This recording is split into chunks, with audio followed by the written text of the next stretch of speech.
একটা পর্যায়ে গিয়ে দেখলেন লোকটা তাকে একটা অজানা জিনিস ফিরিয়ে দেওয়ার জন্য অনুরোধ জানাচ্ছেন।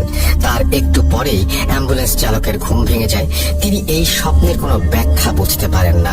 তিনি প্রথম দিন এটা স্বাভাবিকভাবেই মেনে নিলেন। এত কিছু ঘটে গেল গত রাতে, তাই হয়তো এমন হয়েছে এটা ভাবলেন। কিন্তু প্রথম দিন এটা স্বাভাবিকভাবেই মেনে নিলেও সমস্যা হলো প্রতিদিন রাতে তিনি একই স্বপ্ন দেখা শুরু করলেন। বারবার সেই 50 লোকটা তার কাছে একটা অজানা জিনিস ফিরিয়ে দিতে বলছে। প্রায় 2 সপ্তাহ ধরে এই স্বপ্নের কোনো কুল কিনারা করতে না পেরে তিনি অনেকটা বাধ্য হয়ে সেই ছেলের বাড়িতে চলে যান।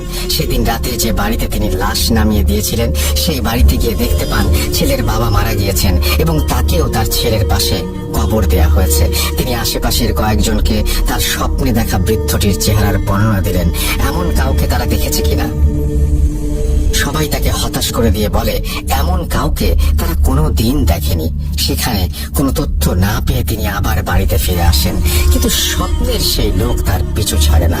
তাই তার সাথে ঘটে চলা ঘটনার ব্যাখ্যা এবং ঘটনাগুলোর রহস্য উন্মোচনের জন্য মরিয়া হয়ে ওঠেন তিনি। এর পরিপ্রেক্ষিতে সে যত দ্রুত সম্ভব সেই মেডিকেলে আসার জন্য রওনা হন। মেডিকেলে পৌঁছাতে পৌঁছাতে অনেকটা রাত হয়ে গিয়েছিল। সে মেডিকেলে এসে যে ডাক্তার সেই ছেলের পোস্টমর্টম করেছিল তাকে খুঁজতে শুরু করেন।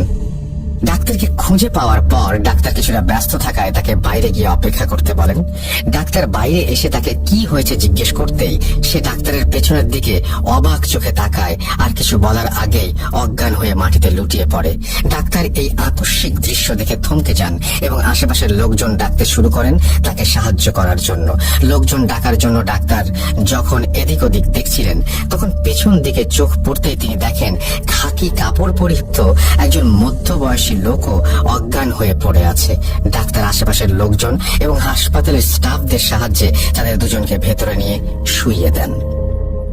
ঘটনা 3।